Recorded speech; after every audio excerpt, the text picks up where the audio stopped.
안녕하세요. 이번 시간에는 상수 일주 문학에서 8번째 파일, 마지막 파일이 되겠습니다. 상황, 정서, 태도를 우리가 학습하고 있는데 이 중에서 산업화 과정에서 나타나는 시 신경림의 농무 해석해 보도록 하겠습니다. 자, 모든 시는 먼저 뭘 봐야 돼요? 제목을 먼저 보고요. 그 다음에 우리가 해야 할 것은 시적 상황, 정서, 태도를 파악하면 주제를 알 수 있습니다. 자, 상황이 부정인지 긍정인지 파악해야 되고요. 그 속에 나타나는 정서, 정서는 의지가 들어가지 않는 거예요. 슬프다, 기쁘다 이런 것이고요.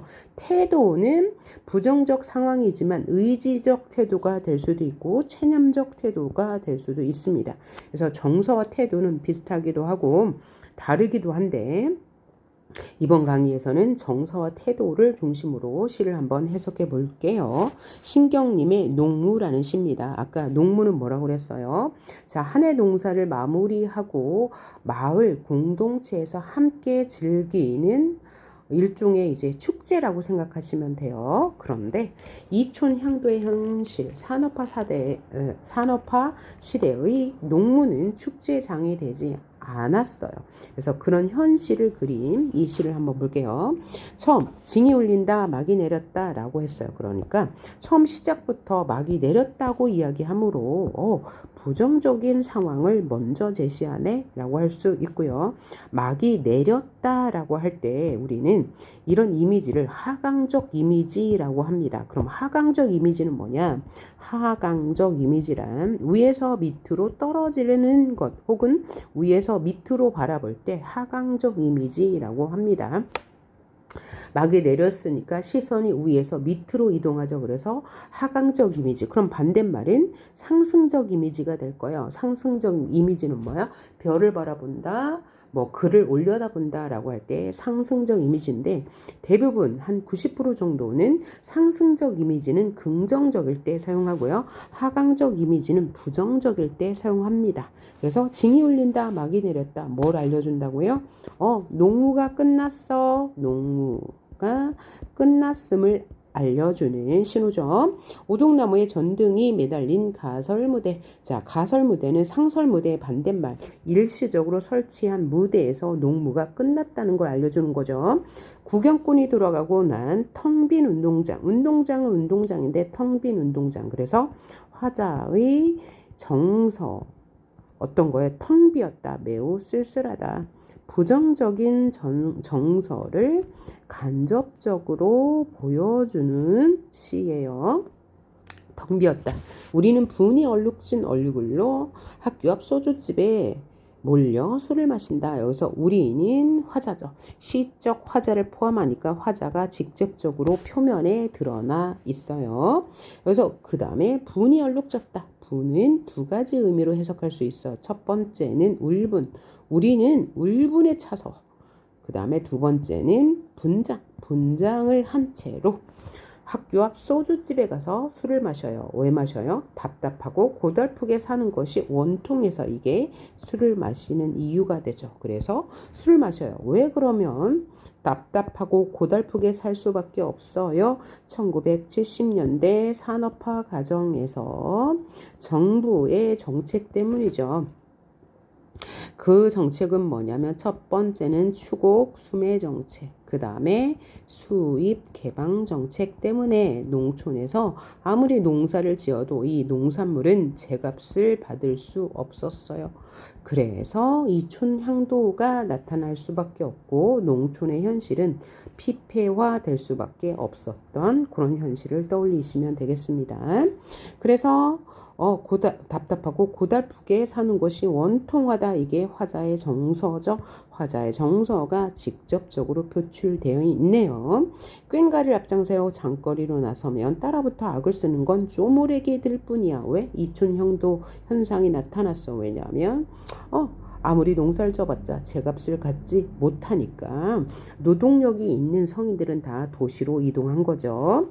처녀애들은 기름집 담벼락에 붙어서서 철없이 낄낄대는 이유는 단지 그냥 철이 없기 때문입니다. 농촌 현실을 자각할 수 없는 나이이기 때문이에요. 그런데 보름달은 밝아 어떤 녀석은 꺽정이처럼 울부짖고 또 어떤 녀석은 서림이처럼 헤헤대지만 이랬어요. 자, 그러면 철없이 낄낄대는 아이들이 꺽정이와 같고 철없이 낄낄대는 아이들이 서림이와 같대요. 그러면 꺽정이와 서림이라는 이 인물을 왜 등장시켰는지가 중요합니다. 자, 꺽정이와 서림이는 조선 후기의 인물들이에요. 조선 후기 사회 어땠습니까? 역시 부조리한 현실이 있어요. 부조리한 현실은 뭐예요? 모순적인 현실. 현재 이 1970년대도 현실이 모순이죠. 사회 구조적 모순이 있어요. 아무리 열심히 노력을 해도 가난에서 벗어날 수 없는 농촌 현실도 사회 구조적 모순이고요.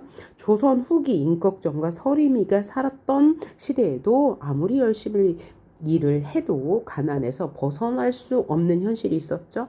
탄관오리의 횡포가 너무 심했고 조선 후기의 전란으로 인해서 뭐죠? 이 살기가 힘들었단 말이에요. 이런 현실이 아직도 부조리한 현실이 지속되고 있다는 것을 강조하기 위해서 서림이와 꺽정이를 등장시켰다는 거예요. 꺽정이를 등장시킨 이유는 첫째, 이 부조리한 현실이 지속되고 있다는 것을 말하고 싶었던 거죠. 그렇지만 이까짓 산구석에 처박혀 발버둥 친들 무엇하랴. 자, 그러면 발버둥 친들 소용없다라는 얘기니까 무슨 법? 서리법. 의문형 문장 구조를 통해서 반대의 의미를 강조하는 거죠. 여기서 발버둥 쳐도 소용이 없다. 비료값도 안 나오는 농사 따위야 아예 여편네에게 맡겨두고 쇠전을 거쳐 도수장 앞에 와 돌 때 우리는 점점 신명이 난다라고 했는데 신명이 난다라는 것은 신이 난다라는 뜻이요. 그런데 왜 신이 난다고 했을까요? 쇠전을 거쳐서 도수장 앞에 왔는데요. 도수장은 가축을 도살하는 곳이에요. 가축 도살장.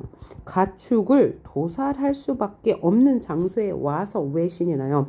가축을 도살할 수밖에 없는 현실이죠. 어떤 현실? 농사를 지어봤자 소용이 없는 현실인데 그곳에 와서 신명이 난다라고 했으니까 뭐예요? 반어법이죠. 화자의 감정을 반대로 표현한 거예요. 우리는 지금 미칠 맛이다. 아주 힘이 든다. 라는 것을 반대로 표현한 것이고요. 또 하나는 소수장 앞에 와서 신명이 난다는 것은 뭐예요? 상황적으로 볼 때 역설적 상황인 거죠. 모순적 상황인 거예요. 자, 짐승을 팔아서 도수장에 넘겼는데 그곳에 와서 신명이나 역설적 상황 제시와 반어법, 역설법과 반어법은 언제 써요? 현실을 비판하고자 할 때 쓰죠. 그래서 현실 비판의 의지를 강하게 드러내고 있다라고 하시면 맞는 말일 거예요. 어떤 현실? 현실의 부조리, 농사를 져봤자 소용없는 현실. 자, 그러면서 한 다리를 들고 날라리를 불거나 고갯짓을 하고 어깨를 흔들거나 오히려 이 상황에서 춤을 춘대요. 춤을 춘다는 것은 두 가지로 해석할 수 있어요. 첫째는 이 부정적인 현실을 긍정적으로 극복하려는 우리 민족의 정서를 느낄 수 있다라는 선지가 나오면 맞는 말이 되고요. 또 하나는 춤을 통해서 슬픔을 달랜다라는 선지가 나와도 맞는 말입니다. 자, 한 다리를 들고 날라리를 불거나 고갯짓을 하고 어깨를 흔들거나 그래서 사음보가 나오는데 이 사음보는 민요조라고 합니다. 민요에서는 삼음보와 사음보가 나타나거든요. 민요, 이제 공동으로 부르는 노래. 자, 그래서 화자는요, 농무를 추는 농민으로 표면에 드러나 있죠. 정서는 이런 현실에 대해 체념하고 있고요. 울분을 가지고 있습니다. 태도는 현실을 비판하고 있는 거고요. 주제는 황폐화되어가는 농촌의 현실을 효과적으로 드러내고 있는데요. 자, 이제 표현법을 한번 볼까요? 자, 징이 내린다, 막이 내렸다, 하강적 이미지 사용되고 있고요. 텅 빈 운동장 화자의 정서를 간접적으로 보여주고 있고요. 그 다음에 우리는 분이 얼룩준 얼굴로 춤을 춘다, 나왔다 라고 해서 이런 표현법, 중의법, 하나의 시어를 두 가지로 해석할 수 있다는 것. 그 다음에 원통하다라고 해서 화자의 정서가 직접적으로 드러나 있고요. 걱정이 서리미를 통해서 부조리한 현실이 지속되고 있음을 말해주고 있고요. 산구석에서 발버둥 쳐봤자 무엇하랴 서리법을 통해서 화자의 이 한탄적 정서를 강조하고 있네요. 그 다음에 역설적 상황과 신명이 난다 반어법이 드러나 있고요.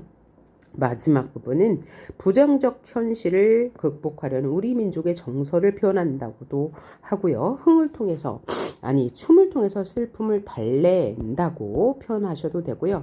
또 하나의 특징은 화자는 지금 시상 전개를 어떻게 하고 있어요?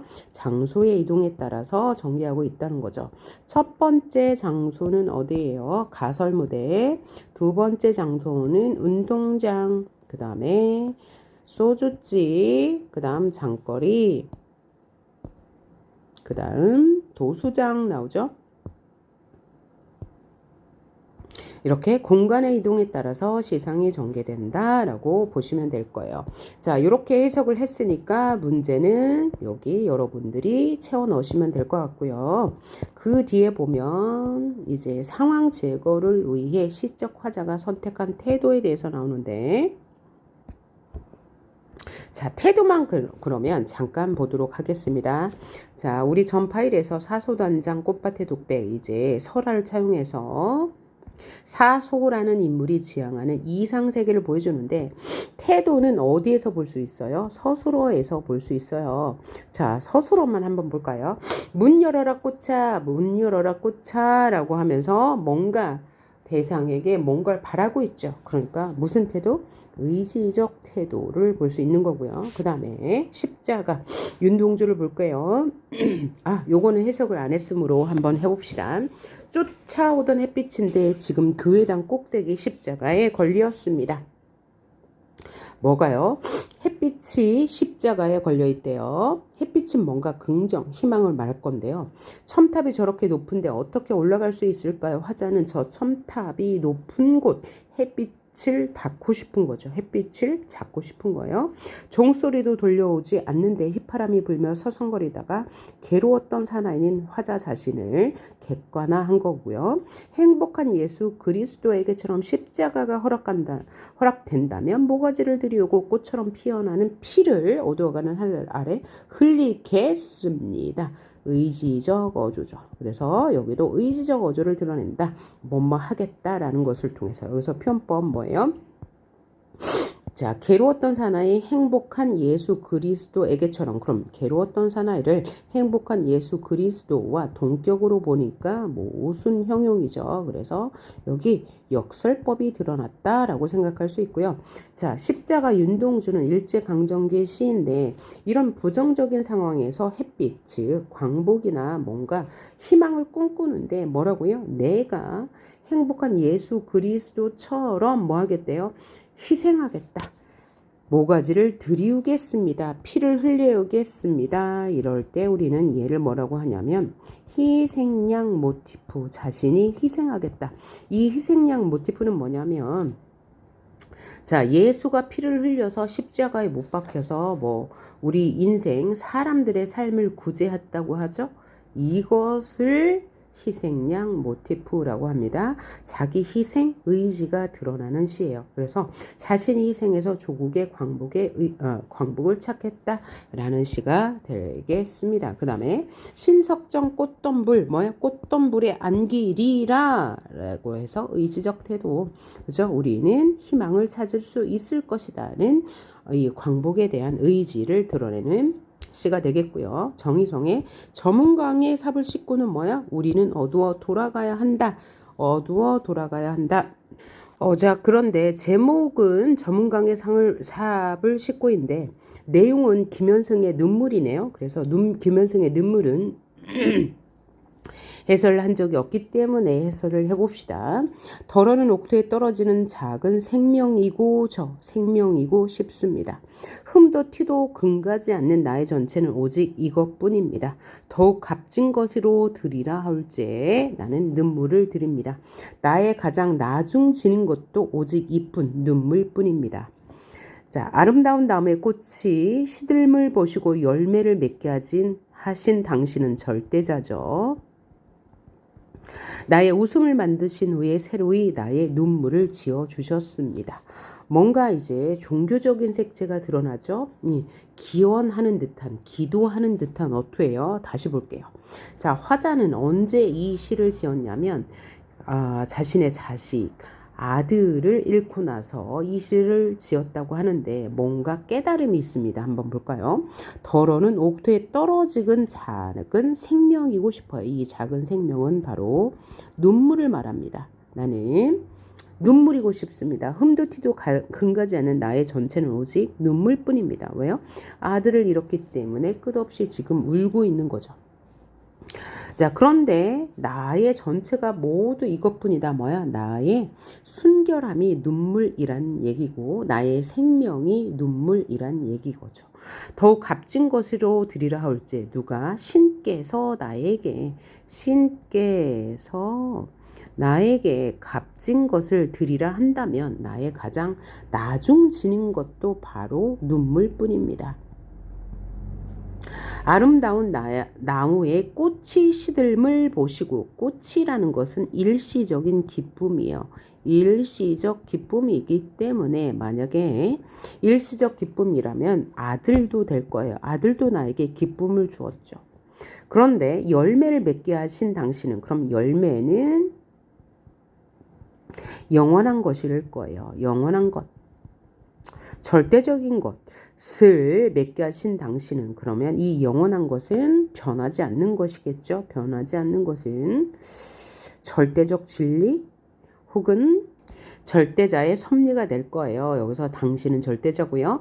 나의 웃음을 만드신 후에 그래서 여기서 말한 웃음과 꽃은 일시적인 즐거움이 될 거예요. 그래서 웃음과 꽃은 아마 죽은 아들이 될 것이죠. 만드신 후에 새로이 나의 눈물을 지어주시다. 여기서 나의 눈물은 아마도 영원한 것이 될 것이고요. 아마 열매라고 해도 될 것이에요. 그래서 나의 눈물은 성숙, 시련을 통한 성숙, 열매 같은 의미가 될 거예요. 그래서 화자는 아들을 잃고 나서 자신의 삶을 종교적 자세로 한번 생각해 본 거죠. 나는 내가 가진 것은 순수한 뿐이다. 내가 가진 것은 뭐야?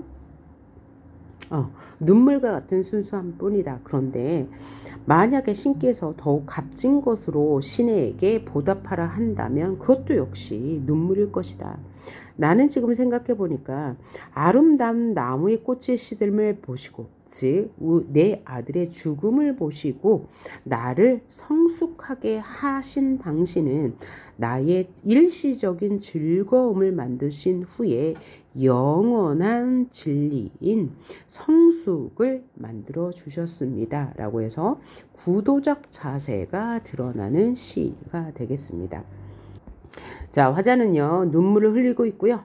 자, 구도적 종교의 경지를 통해서 눈물의 의미를 생각하고 있죠. 따라서 성찰적이라고 볼 수 있고요. 주제는 인생을 성숙하게 하는 눈물이라고 보시면 되겠습니다. 자, 그 다음에 나온 시가 박목월의 이별가. 이것도 안 했네요. 역시 사별시예요. 뭐라카노 저평 강기슭에서 니 뭐라카노 바람이 불려서 이승 아니면 저승으로 떠나는 뱃머리에서 나의 목소리는 바람에 날려서 뭐라카노. 여기서 뭐라카노는 뭐예요? 저승에 있는 누군가가 나를 부르는 것 같은 나에게 말을 건네는 것 같아. 그것을 뭐라카노라고 표현한 거죠. 썩어서 동아줄은 사가 내리는데 썩어서 동아줄은 사가 내려 우리의 인연은 끝났다. 인연이 끝났다. 즉 너는 이 시적 대상은 죽었다라는 말이죠. 하직 말자. 인연은 갈밭을 건너는 바람이다. 자, 갈밭을 건너는 바람. 이 바람으로 인해서 이 바람이 너와 나의 인연을 연결해 주고 있네요. 뭐라카노 네 흰 옷 자라기만 펄럭이고, 그러니까 흰 옷을 입고 너는 죽었죠. 오냐라고 하는 것은 그 사람의 말을 긍정하면서 들어준다는 얘기죠. 죽은 사람의 말을. 이승 아니면 저승에서라도 인연은 갈밭을 건너는 바람이다.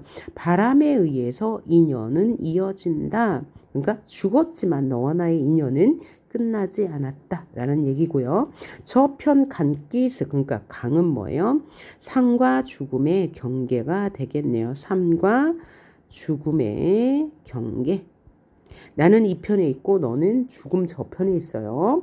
그래서 네 음성은 바람에 실려서 인연은 이어지고 있으면서 오냐 그래 너가 무슨 이야기를 하고 있지? 나의 목소리도 바람에 날려서 너에게 들리기를 바래 라는 이별가였습니다. 따라서 화자는 대상과 사별한 상태고요. 그래서 죽은 이를 위로하면서 그의 죽음을 수용하고 있어요. 그러나 여전히 그립죠. 죽음을 초월한 그리움과 한이 되겠습니다. 다음 무등을 보며라는 시 봅시다. 가난이야 한낱 남루에 지나지 않는다. 그러니까 뭐야? 가난은 별로 중요하지 않다. 한낱 찢어진 옷에 지나지 않는다. 저 눈부신 햇빛 속에 갈매빛의 등성이를 드러내고 서 있는 여름상 같은 지규, 우리들의 타고난 살결, 타고난 마음까지야 다 가릴 수 있으랴.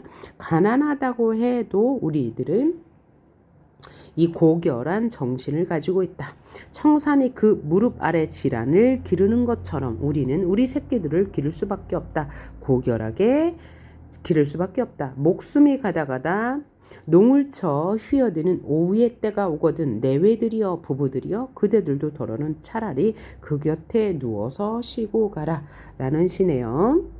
자, 그래서 화자는 우리는 가난하지만 고결하게 자식들을 키우고 때로는 쉬면서 의연한 삶의 태도를 가져야 한다고 말하고 있네요. 자, 그래서 가난이 한낱 남루에 지나지 않으니 저 눈부신 햇빛 속에 갈매빛에 등성이를 드러내고 서 있는 여름산이라고 했어요. 그러니까 산을 의인화했네요. 무등산을. 그래서 산을 의인화했다. 의인법이 있는 거고. 자, 그것과 같은 우리들의 타고난 살길은 뭐야? 매우 숭고한 혹은 흔들리지 않는 의연한 그런 것을 타고났으니까 우리는 그것까지 가난히 가릴 수가 있으랴 없다. 서리법을 통해서 주제를 부각하고 있고요. 청산이 그 무릎 아래 질환을 기르듯 난을 기르는 것처럼 우리도 새끼를 정성껏 기를 수밖에 없다. 그러면서 목숨이 가다 농을 쳐 휘어드는 오후의 때가 오거든 힘든 때가 오거든 내외들이여 부부들이여 그대들도 더러는 차라리 그 곁에 누워라 하면서 완곡한 명령적 어조를 통해서 주제를 강조하고 있네요. 그래서 화자는 가난하게 살고 있는 사람들을 생각했죠. 그래서 그들을 뭐라고요? 격려하고 있습니다. 따라서 주제는 뭐예요? 빈곤을 극복하고자 하는 삶의 여유와 긍정적 자세라고 볼 수 있겠네요. 삶을 수용하는 긍정적 자세. 자, 그 다음에 아까 저문강의 삽을 씻고는 했죠. 체념적 자세가 드러난다고 이야기했습니다. 자, 그래서 지금까지 상수 1주차 문학을 총 몇 개의 파일에 걸쳐서 8개의 파일에 걸쳐서 제가 해설을 했는데요.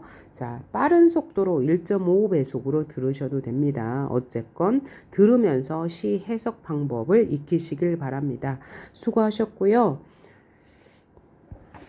제가 문법 강의 파일을 보내드렸는데 거기에서 하나 빠진 게 뭐냐면 의문의 체계예요. 의문의 체계는 강의 파일을 다시 올려드리도록 하겠습니다. 수고하셨습니다.